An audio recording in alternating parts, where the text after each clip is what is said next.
ওখানে আমি কাটাকাটিরে ছিলাম। 55টা ঘরে বাড়িয়ে দিছি। এখন গরু কাটার পর থেকেই তো এখন মন করে এলে বাড়াচ্ছে। এখন একটি জুনুটিক রোগ যেটা আক্রান্ত পশু থেকে মানুষে ছড়ায়। এখানে আবার গরু একটা আক্রান্ত হয়েছিল, ওখানে আমি কাটাকাটিরে ছিলাম। সেখান থেকে 2-3 দিন পর থেকে আমাদের এই সমস্যাটা আমার দেখা দিছে। কালকে আমাদেরকে পীরগঞ্জ স্বাস্থ্য কমপ্লেক্সে নিয়ে গেছে, ওখান থেকে চিকিৎসকে বলছে যে এটা এই ভাইরাস। যেদিন এটা হয় তার 2 দিন পরে অনেক জ্বর, সারাদিন এইরকমই থাকে, সন্ধ্যায় জ্বর আসে।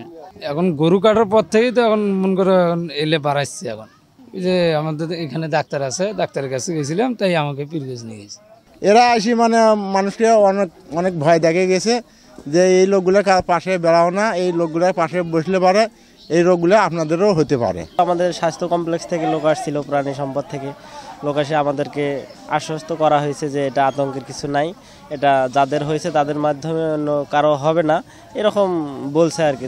আমি গরু দেখি শুতে পড়ছে, শুতা অবস্থায় পা লাপালাপি করেছে। তা আমি এখন তার কাছে গেছি, তা আমার ওই গরুটা কোরবানির মানুষের ছিল। সবাই বলতেছে জব করো, ওটা ওই সময় তো ওটা তো পায়খানা হয়েছে, এমন তো কোনো কিছু ভাইরাস ওইসব তখন তো ওগুলো কিছু ছিল নাই। ওই সময় তো কারো কোনো জানে না যে বলে এখন ভাইরাস আইছে। কিন্তু আমার গরুটার মূল্য তো কি আমার পায়খানা হয়েছিল, আমার গরু বাটে দিলি 55টা ঘরে বাটে দিছি। একটি জুনুটিক রোগ যেটা আক্রান্ত পশু থেকে মানুষে ছড়ায়, এজন্য আমাদের আতঙ্কিত হওয়ার কিছু নাই। আমরা অ্যানথ্রাক্স আক্রান্ত পশু, অসুস্থ পশু জবাই থেকে বিরত থাকব, নিজেকে সুস্থ রাখব। আর এই রোগটা সম্পূর্ণ প্রতিরোধ করা সম্ভব ভ্যাকসিনেশনের মাধ্যমে। আমরা সুস্থ গরুগুলোকে ভ্যাকসিন করব, তাহলেই এই রোগ প্রতিরোধ করা সম্ভব।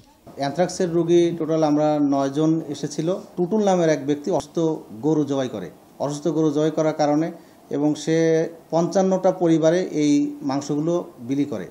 এবং আমরা দেখেছি যে যেহেতু 9 জন রোগী আসছে, আমরা আরও পাশাপাশি ওই 55 জন ফ্যামিলির যে লোকগুলো আছে তাদেরকে সাসপেনশনে রাখছি।